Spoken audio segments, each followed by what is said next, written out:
to Pure Math 030. This is going to be an exercise on special angles. So a continuation of the previous lesson where we got comfortable with the special angles, hopefully. That is to say the 30 degree, the 45 degree, the 60 degree angle, or their radian measure counterparts in each of the four quadrants. Now these are very important and they take time to get good at, but you do run into enough of these in all sorts of questions in this unit. You have to get solid. So I'm going to refer back to those special triangles. I'm not going to draw them again, but you should get in the habit of keeping them in front of you. And the speed will build up.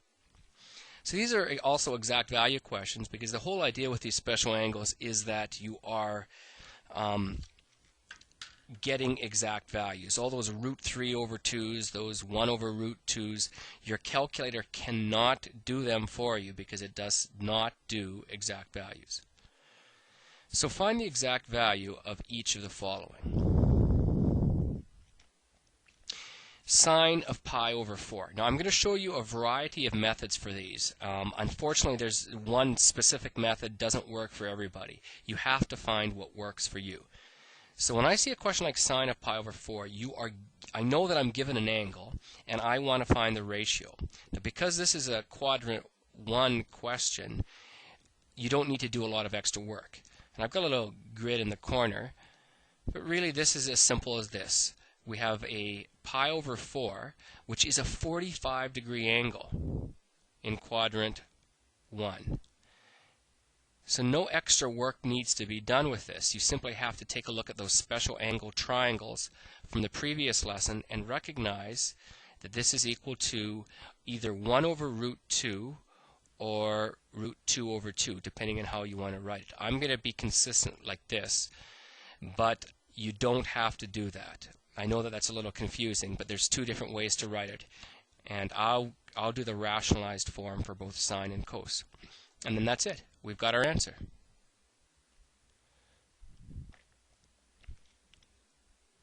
And I'm going to show you something else that might come in handy. This is a check on the calculator. I don't always do this, but I am this time. What you can do, either in rads or degrees, key it in. So I'm going to go into rad mode because that's the way the question was given, and I will work out the sine of pi divided by 4, making sure I close off that bracket. And let's see what we get.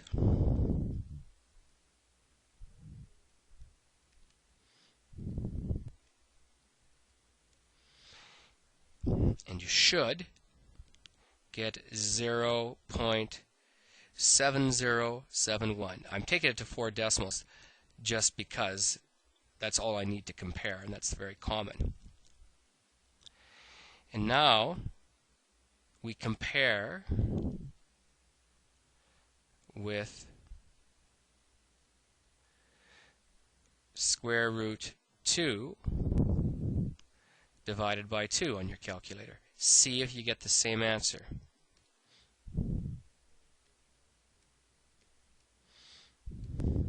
And we do.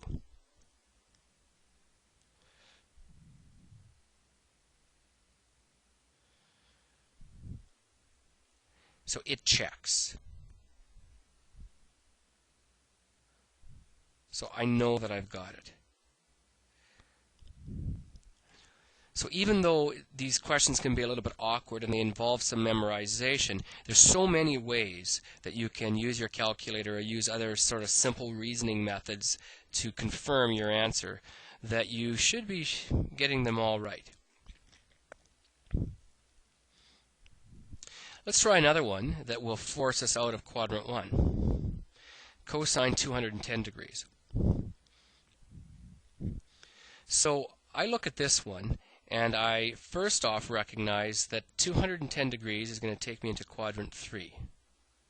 So it's all about location.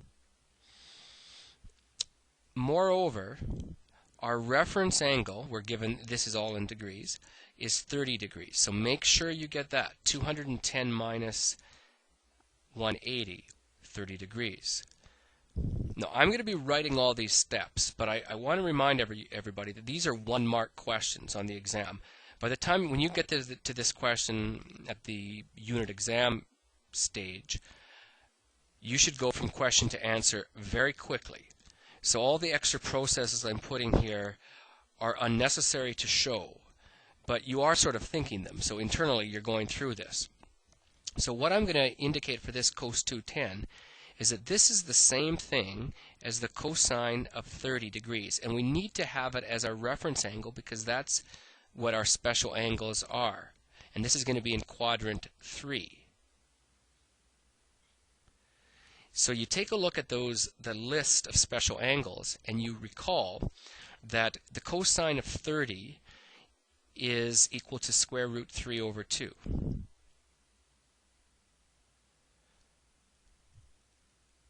So root 3 over 2, and then it's negative. And it's negative because we are in quadrant 3, and cosine is always negative. So that's what has to be done.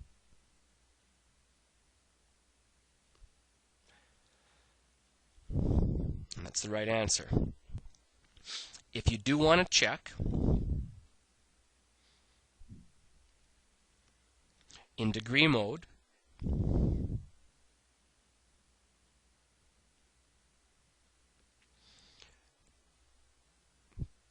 work out the cos of 210 degrees. Just drive it right in, and you'll get negative 0.8660.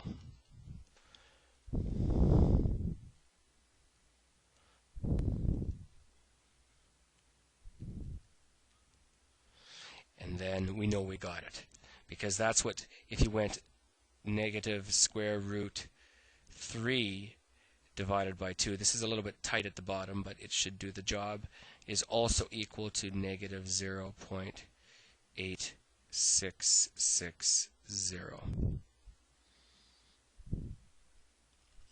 So that is a check. You'll know you have it.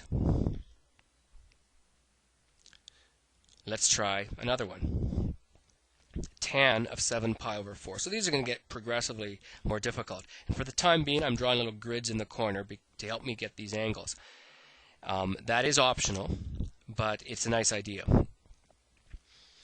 So here's the other choice that we have to make. Do we want to keep it in rads, or do we want to keep it in degrees? So the long method is to convert this into degrees. I'm going to do it for now, but I do want to, get us weaned off that eventually. Because that 7 pi over 4, I know is a quadrant 4 angle of pi over 4. So this isn't necessary, but I will just for old time's sake. If you did convert that, you would get tan of 315 degrees. And because you've just started working with rads, in most cases, it does take a while to be really, really comfortable. But most work beyond this course is going to involve radian measure for trig. So you have to get good at it. So that 315 degree angle gives us a reference angle of 45 degrees. Your thinking should be like this now. This tan of 315 degrees is really equal to the tan of 45 degrees in quadrant 4. So we get the ratio from the special angles at 45 degrees. And then we get the sine from the quadrant. The tan of 45 is equal to 1. But because we're in quadrant 4, it must be negative 1. And if you check this on your calculator, I'm not going to go through it, you will get negative 1. So tan or cotangent of 45 degrees in any quadrant is good news, because that's one you can use on your calculator. So even though I tell you that you can't use your calculator directly for these because of the exact values, that's only true for the root 2 over 2's and the root 3 over 2's, things like that. Let's take a look at another one. So finally, we're getting a reciprocal graph. And the secant of negative 240 is equal to 1 over the cosine of negative 240. So we don't need to worry too much about the secant. We worry about the cosine. And once we get the cosine worked out, we flip our answer over. It's just the reciprocal. Negative 240, because we're going the negative direction, is going to take us into quadrant 2. Now the negative 240 is just telling us the location. It's got nothing to do with the sign. Our answer could be positive or negative. It just depends on which quadrant we're in. So you really have to be clear on what you're looking for with these ones. And our reference angle is equal to 60 degrees off the x-axis.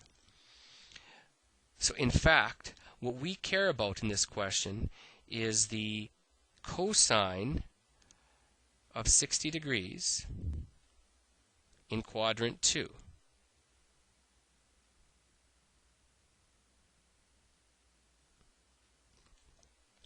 And the cosine of 60 in quadrant 2, well, the cosine of 60 everywhere is just equal to 1/2. So we got a break on this one.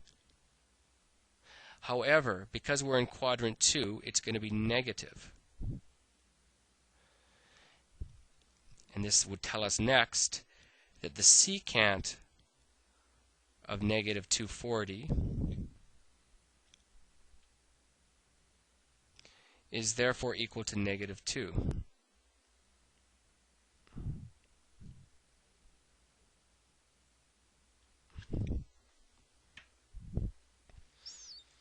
This is one you could have used your calculator on as well. So had you just keyed in 1 over cos negative 240, you've got the answer. And in my experience, a lot of people do use their calculators. One of the ways they do it is they memorize the root 3 over 2 as being 0.8660 and the root 2 over 2 as being 0.7071, and then they kind of work backwards like that. So I'm not going to say one way is better than the other. All I'm saying is that you have to find a method that works because you need to know them. And I'm showing you a variety of those methods.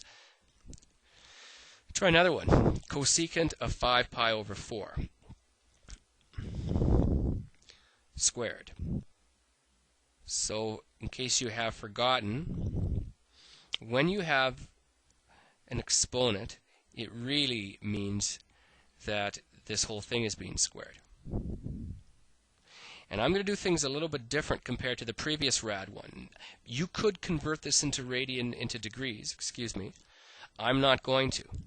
I'm going to work it out in rads because that 5 pi over 4 I know where that is. And if you don't yet, you will soon. 5 pi over 4 is in quadrant 3, and it is a reference angle of pi over 4. We care about the reference angle. We don't really care about the original. We care about the reference angle, and we care where we are. Now, as you know, this is actually equal to 1 over the sine of 5 pi over 4, all squared.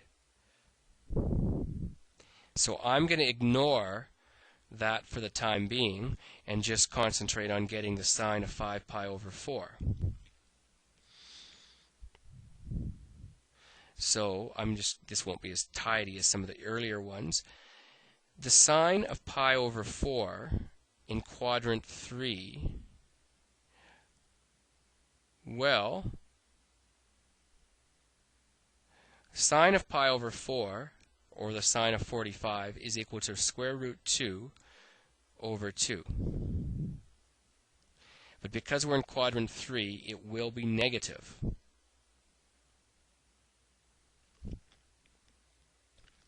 So you take those two pieces of information together.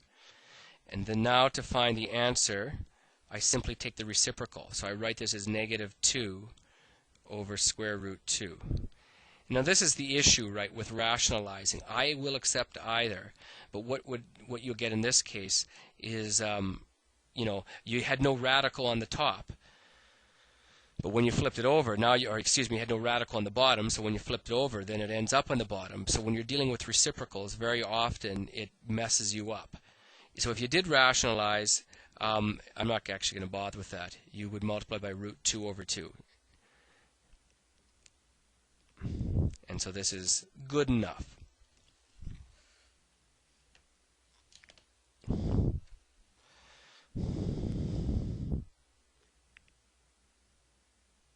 Let's take a look at another one. So they're getting a little more difficult. This one doesn't have a diagram with it, but that's okay because we're nice simple ones. This is the sine of 45 degrees squared minus the secant of 30, all squared.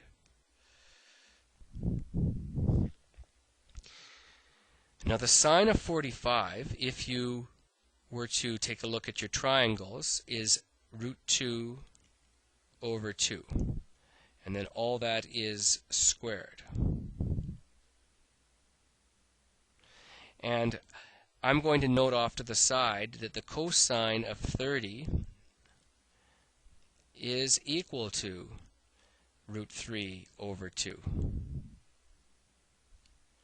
So that would mean that the secant of 30 would be 2 over root 3, all squared. So when we evaluate this, the radicals go away because root 2 squared is 2 over 4 minus 2 squared is 4 over 3.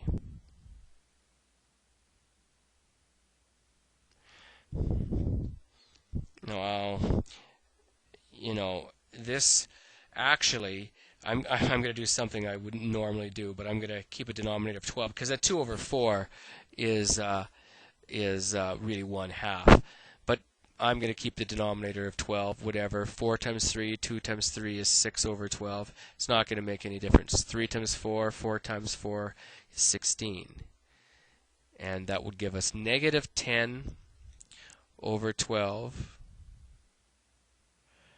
which is equal to negative 5 over 6. I would also encourage you to work this one out on your calculator. So I'll bring up a new screen and I'll do that really quickly. When you have these things that are squared, for your information, the radicals always would disappear, the square roots, so you can always solve them on your calculator. That's a piece of advice. So had you gone on your calculator in degree mode, had you gone sine of 45 close, close, squared minus 1 divided by cos of 30 close, close squared. Now, in fact, you didn't need those extra pair of brackets. Your calculator would have done it just fine with just sine 45 squared. But, this is consistent with the way it was drawn. And you will see that you get an answer for this that matches what we saw before. So, being good at your calculator is a good thing with these. It can really bail you out of a few tight spots. Now, you will have to take that answer and turn it into a fraction on your fraction key, but you do get negative 5 over 6. Your fraction key, by the way, is located in the math menu if you weren't familiar with that. So this is on your calculator. And let's take a look at one more, then we can be done with it. So this one is looking pretty messy, but it's not that bad because it's all quadrant 1. And again, I will write this as the cosine of pi over 4. I'll write it in a more conventional exponential way. And this is a multiplication question. So that cos of pi over 6 times the sine of pi over 3. So the cosine of pi over 4 is in quadrant 1. It's a 45-degree reference angle, and the cosine of that is root 2 over 2, all squared. The cosine of pi over 6, cosine of 30 degrees, is square root 3 over 2. And then the sine of pi over 3, the sine of 60 degrees, is also root 3 over 2. So those numbers keep coming back at us. And then work it out. Root 2 squared is 2 over 4, so that's 1/2 again, plus 3 over 4. So root 3 times root 3 is just 3. 2 times 2 is 4. And look at this. 2 over 4 plus 3 over 4 is going to give you 5 over 4. And that's it.